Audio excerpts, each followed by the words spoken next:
सवाल पूछते ही हिल गई मंत्री जी की कुर्सी और उठकर भागते नजर आए। सवाल का नहीं दे पाए जवाब।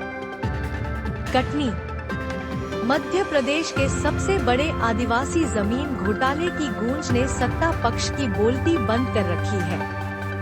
यह बात आज हम इसलिए कह रहे हैं क्योंकि आज कलेक्ट्रेट सभागार में पत्रकार वार्ता के दौरान जो कुछ हुआ वह यही प्रदर्शित करता है। आपको याद दिला दें कि मध्य प्रदेश के सबसे बड़े आदिवासी जमीन घोटाले को लेकर दिव्यांशु मिश्रा अंशु की शिकायत पर संज्ञान लेते हुए राष्ट्रीय अनुसूचित जनजाति आयोग नई दिल्ली ने डिंडौरी, जबलपुर, सिवनी, कटनी, उमरिया के कलेक्टरों को नोटिस जारी किया था। आयोग से नोटिस जारी हो जाने के बावजूद 5 में से 4 कलेक्टरों ने अब तक रिपोर्ट नहीं भेजी। रिपोर्ट न भेजने वाले कलेक्टरों में कटनी कलेक्टर का नाम भी शुमार है।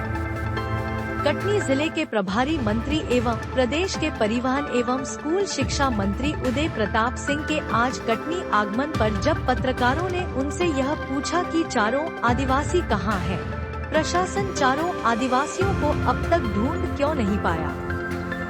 पत्रकारों ने यह सवाल क्या किया, मंत्री महोदय ने तो पत्रकार वार्ता ही समाप्त कर दी।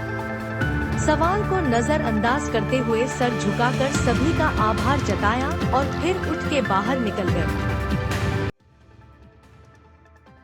यहाँ भी किसी का नहीं है, जिस कंपनी को मिला है उसका एग्रीमेंट नहीं हुआ, फिर भी 1 नवंबर से आज दिनांक तक कंटिन्यू रेत का अवैध उत्खनन होना, तो उस पर कोई कार्रवाई नहीं हो रही। आपने विषय बताया, प्रशासन से बात करेंगे और आवश्यक हुआ सब कार्रवाई। रेल सुविधाओं को लेकर ध्यान आकृष्ट कराना चाहूंगा कि जो गाड़ियां चल रही हैं उनमें क्या हो रहा है कि स्लीपर कोच कम कर दिए। फॉर एग्जाम्पल जैसे काशी एक्सप्रेस है, कभी इसमें 9 स्लीपर कोच होते थे, आज इसमें सिर्फ 4 स्लीपर कोच बचे हैं।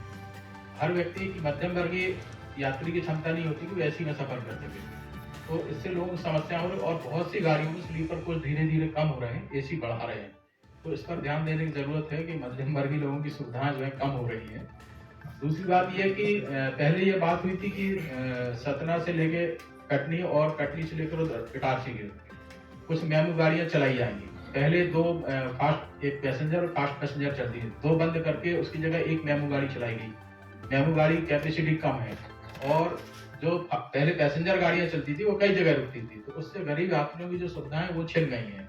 तो जो बात पहले हो रही थी कि कई मेमू चलाएंगे, तो वो अगर चलाई जाती हैं तो लोगों को उससे सुविधा मिले, गरीबों को सहूलियत होगी इससे। आपने ये ठीक कहा है। मैं यहाँ कटनी के अपने नागरिकों की जो डिमांड्स हैं जी, इस पर मैं भी रेल मंत्री जी से मिला था।